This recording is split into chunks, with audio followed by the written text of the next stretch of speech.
Message d'alerte de la SENCO sur la situation préoccupante de la rentrée scolaire 2021-2022. La mise en œuvre de la gratuité de l'enseignement de base, intervenue en septembre 2019, est appréciée globalement comme une réforme courageuse qui est venue mettre fin à l'exclusion du milieu scolaire des enfants issus de familles peu nanties financièrement. Cependant, force est de constater que c'est avec beaucoup de peine que l'année scolaire 2020-2021 a réussi à se terminer dans une relative paix sociale. Suite à la pandémie de Covid-19, la prise de mesures sanitaires fortes et contraignantes a perturbé le calendrier scolaire et le fonctionnement normal des écoles. Nous avons apprécié le réaménagement du calendrier scolaire jusqu'au 8 septembre pour avoir une année scolaire normale. Dans nos précédents points de presse, état de lieu sur la mise en œuvre de la gratuité dans les écoles conventionnées catholiques du 13 janvier 2021, nous avons relevé plusieurs facteurs internes et externes qui constituaient une menace sérieuse sur la viabilité de l'école et la qualité de notre système éducatif. Plusieurs recommandations ont été formulées au gouvernement pour rectifier les tirs et viser l'atteinte effective des objectifs.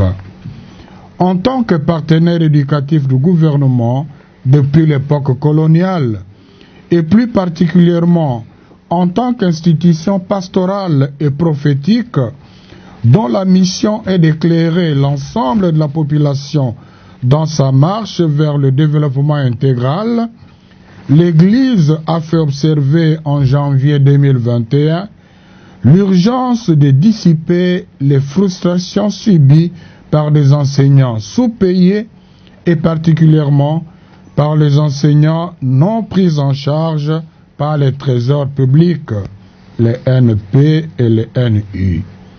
Parmi les recommandations formulées, on y trouvait 1. Une rémunération décente pour tous les enseignants, y compris les NP et les NU. 2. Le financement correct du fonctionnement des écoles et des bureaux gestionnaires. 3. La réforme du SECOPE en vue de garantir la traçabilité et la transparence des fonds mis à sa disposition pour la paie des enseignants. 4. La mise en place d'un cadre de concertation impliquant les gestionnaires pour l'évaluation et l'amélioration de la prise de décisions en rapport avec la gratuité. 5. La construction et la réhabilitation des infrastructures scolaires. 6. Les réformes essentielles qui pourraient faire des économies pour financer la gratuité, notamment la carte scolaire et la rationalisation des bureaux gestionnaires.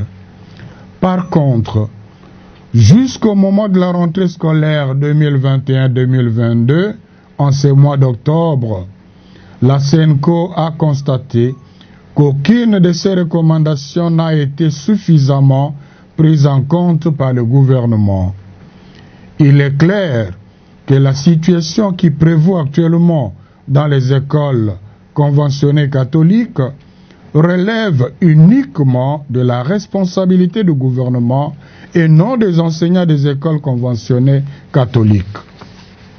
En effet, une récente enquête réalisée dans 19 provinces auprès d'un important échantillon de nos écoles mécanisées montre qu'au niveau primaire, il subsiste encore 1055 enseignants impayés, NPNU, sur un total de 7757 agents, soit 14%.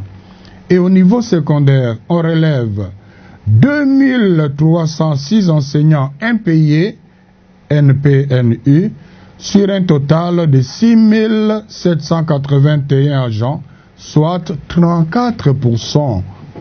Extrapolé à toutes les écoles, cela fera un nombre très important de NP et de NU. La gratuité est un droit constitutionnel. Pour la SENCO, elle est donc irréversible et non négociable. Mais seulement, cela n'est possible que si les réformes nécessaires se mettent en place et les moyens financiers conséquents les accompagnent. Il est hors question que la gratuité de l'enseignement de base repose sur l'exploitation des enseignants.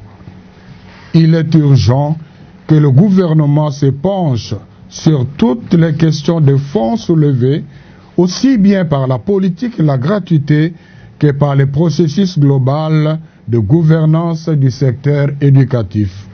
C'est une priorité et une urgence pour l'avenir de notre jeunesse.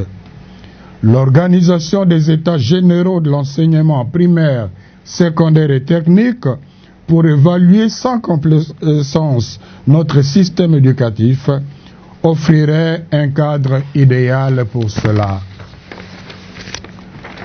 N'est-il pas temps pour le gouvernement d'abandonner les approches qui n'apportent aucune solution et que tout le monde reconnaît comme peu constructives dans la gestion de la crise actuelle?